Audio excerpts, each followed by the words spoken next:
Hello, everyone. My name is Omar, and welcome to my tour. I'd like to start our tour off here in front of the Hotel Whitcomb, which is located on Market Street. Now, many San Francisco residents won't know this, but at one point, this hotel was actually a temporary city hall during the early 1900s. And at this time, San Francisco just experienced a huge earthquake that nearly destroyed the city. And just for reference, this was right before the First World War, and Winston Churchill just finished his biography for his father. And so the local officials wanted to rebuild the city hall, but they didn't have the necessary funds to do so. So they worked out a deal with the Whitcomb Estate Company to rebuild City Hall temporarily, and they chose this plot of land and they built it in a French neoclassic style. Now, at this time, no other department had a building, so everyone moved into this one building. We had the San Francisco Fire Department here, the police department, even a hospital with the emergency center.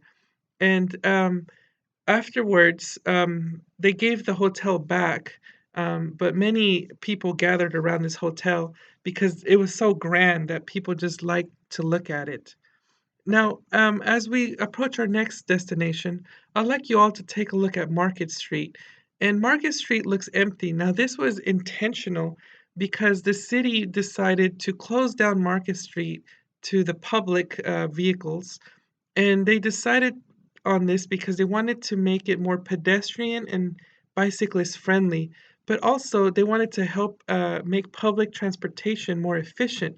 So now you only see buses and taxis on Market Street. And it's not just San Francisco doing this, but many cities around the world have started doing this. Some cities include New York, Seattle, Berlin, and Calgary. Now, as we approach our next destination, you'll notice this is the permanent city hall, which also kept the French neoclassic style. Now, at this time, many architects were actually following the more popular architecture style, which is Gothic style. And this is a British style which had deep roots in the church. And you can see this because they would use large arches in their buildings and high ceilings with stained glass. It kind of resembles a church. And you'll know one thing about the Gothic style, it wasn't symmetrical at all. They say the floor plans inside the building were just everywhere. You could never figure your way around those buildings. But so the officials decided to go for a more symmetrical approach, and this wasn't common. So it's interesting that they decided to go with this style. We're going to go ahead and move on to Alamo Square. Now, do I have any Full House fans here? Full House was a very popular American sitcom in the early 1980s. If you're not familiar with the show, this is also a San Francisco historical landmark called the Painted Ladies, along with Alamo Square. Now, at all times of the day, you can see people out here taking photos of these buildings because this was like the opening credits for the show. And for you fans out there, you're probably already thinking of the opening song. But so these houses are privately owned. Can you imagine when they come outside? There's people outside taking photos of your home at all hours of the day, and they're probably asking a lot of Full House questions. I don't know how they do it. So we'll go across the street, and here we have the Westerfeld House, which is built in a stick East Lake style. And this home is kind of known as the House of Legends because of so much history in this house. Just a quick historical summary. At one point, it was owned by a Russian czarist who turned the first floor into a ballroom, and then it became a Russian club. And then famous jazz musicians would stay here while they were on tour. It became kind of a boarding home. And then at some point, they began renting out the homes, the floors inside. And there was a man there who was an occult filmmaker who made a short film called My Demon Brother. And he was very close friends with a man named Anton LaVey, which became later known as the founder of the Church of Satan.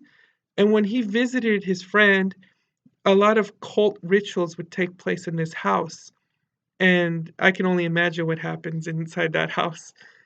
This home was later purchased by a man named Mr. Jim Siegel, who is also the private owner of this house. But he would open this house up for private events right before Halloween, and the public would be able to enter the house and see all of the spooky things that would happen inside. Some say you can even find pentagrams on the floorboard, which is pretty unique. But he purchased this house because it reminded him of the Addams Family house from the film The Addams Family. And here we go. Back to our motor coach that's parked on Fulton Street. And I'm going to go ahead and ask our driver, John, to continue straight for about 5 blocks, make a right on Divisadero for about 6 blocks, and then we'll make a right on Geary until we approach Japantown. And if you look here, you'll probably notice that a lot of these homes look pretty similar. They might have a few little minor differences, but if you're like me, you probably look at these homes and think, huh, I would probably want to change the paint or the windows or maybe the front lawn. But actually, a lot of neighborhoods in San Francisco, like most part of the nation, are associated with the Homeowners Association, which is HOA for short, and they can actually control what you can and can't do to your property, and that's just to keep the theme of the neighborhood the same. So if you did want to change the paint, you're going to have to ask for permission. Now we'll move on to our next location, which is Japantown. And this also has very interesting architecture. You'll see here is a pagoda, which is a Eastern style. It's a Japanese Buddhist. So the way you can tell a pagoda, it usually has about 5 roofs.